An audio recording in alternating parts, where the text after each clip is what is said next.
حضرت ابراہیم علیہ السلام کے بعد حضرت اسماعیل علیہ السلام کے واقعے کی بات کرتے ہیں۔ حضرت اسماعیل علیہ السلام کا زیادہ تر ذکر حضرت ابراہیم علیہ السلام کے بیان میں آ چکا ہے، اسی لیے یہاں مختصر طور پر ان کے بارے میں بتایا جائے گا۔ اسی طرح حضرت اسحاق علیہ السلام بھی حضرت ابراہیم علیہ السلام کے چھوٹے بیٹے ہیں، ان کا بھی مختصر ذکر آگے کیا جائے گا۔ حضرت اسماعیل علیہ السلام حضرت ابراہیم علیہ السلام کے بڑے اور پہلے بیٹے تھے۔ آپ حضرت حاجرہ رضی اللہ عنہا سے پیدا ہوئے۔ حضرت ابراہیم علیہ السلام کی عمر 75 سال ہو گئی تو آپ نے اللہ تعالیٰ سے دعا کی، اے میرے پروردگار مجھے نیک بیٹا عطا فرما۔ اللہ تعالیٰ نے آپ کی دعا قبول کی، آپ کو ایک بردبار بیٹے کی خوشخبری سنائی۔ آپ کے پیدا ہونے سے پہلے ایک فرشتے نے حضرت حاجرہ کو بشارت دی، اے حاجرہ مبارک ہو، تمہارے ہاں لڑکا پیدا ہوگا، جب وہ پیدا ہو تو اس کا نام اسماعیل رکھنا۔ حضرت ابراہیم علیہ السلام جب مصر سے شام واپس آ گئے تو حضرت اسماعیل علیہ السلام پیدا ہوئے۔ بشارت کے مطابق آپ کا نام اسماعیل رکھا گیا۔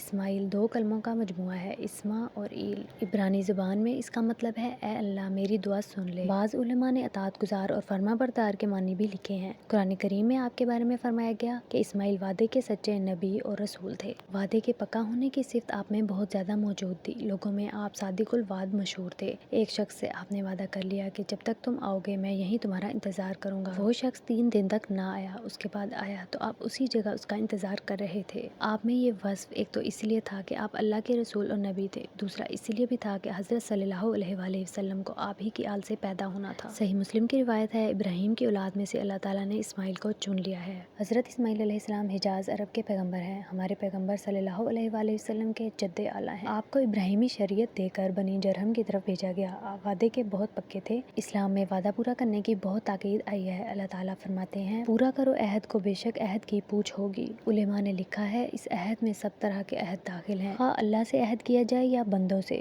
شرط یہ کہ کوئی عہد خلاف شریعت نہ ہو۔ اللہ کے احکامات پر عمل کرنے کی مثال دیکھیے کہ جب حضرت ابراہیم علیہ السلام آپ کو قربان کرنے کے لیے لے آئے تو آپ خود ہی والد محترم کے سامنے لیٹ گئے۔ جس طرح آپ اللہ کے احکامات پر عمل کرتے تھے اسی طرح لوگوں کو بھی حکم کرتے تھے۔ آپ انہیں نماز اور زکوٰۃ کا حکم دیتے تھے، اپنے گھر والوں کو نماز کی تاکید کیا کرتے تھے۔ آپ اللہ کے بہت پسندیدہ بندے تھے۔ بیت اللہ کی تعمیر میں آپ نے اپنے والد کے شانہ بشانہ کام کیا۔ اس وقت دونوں کی زبان پر یہ الفاظ ہوتے تھے، اے ہمارے پروردگار ہماری یہ خدمت قبول فرما۔ بلا شبہ آپ خوب سننے والے جاننے والے ہیں۔ تعمیر مکمل ہونے کے بعد حضرت ابراہیم علیہ السلام نے خانہ کعبہ کی صفائی، امامت، زائرین کی خدمت وغیرہ جیسے کام آپ کے سپرد کر دیے، یعنی آپ کو خانہ کعبہ کا متولی بنایا اور خود ملک شام چلے گئے۔ غور کریں خانہ کعبہ کی تولیت، وہاں کی عبادت، طواف، کتنی بڑی سعادت کی بات ہے۔ اس سے بڑھ کر کیا سعادت ہو سکتی ہے۔ خانہ کعبہ کی تعمیر کے وقت آپ کی عمر 30 سال تھی۔ آپ نے اپنی وفات تک یہ خدمات انجام دی۔ آپ کی نبوت کا دائرہ سرزمین حجاز کے علاوہ یمن اور حضر موت وغیرہ تک تھا۔ آپ کا بہت بڑا شرف یہ ہے کہ ہمارے نبی حضرت محمد صلی اللہ علیہ وآلہ وسلم کا سلسلہ نسب حضرت اسماعیل علیہ السلام کے فرزند کدار سے ملتا ہے۔ آپ کی مادری زبان عربی تھی، اسی زبان میں قرآن کریم نازل ہوا۔ عربی کے علاوہ آپ قطبی اور عبرانی زبان سے بھی واقف تھے۔ آپ کو یہ شرف بھی حاصل ہوا کہ آپ کی وفات مکہ معظمہ میں ہوئی۔ آپ نے اپنی پہلی بیوی کو ناشکری کی بنا پر والد محترم کے حکم پر طلاق دے دی تھی۔ دوسری شادی دائلہ بنت مضافہ سے ہوئی، ان سے 12 بیٹے اور ایک بیٹی پیدا ہوئی۔ ان میں سے کدار کی نسل سے آپ صلی اللہ علیہ وآلہ وسلم پیدا ہوئے۔ مورخین نے لکھا ہے یہ 12 کے 12 حضرات اپنی اپنی قوم کے سردار تھے،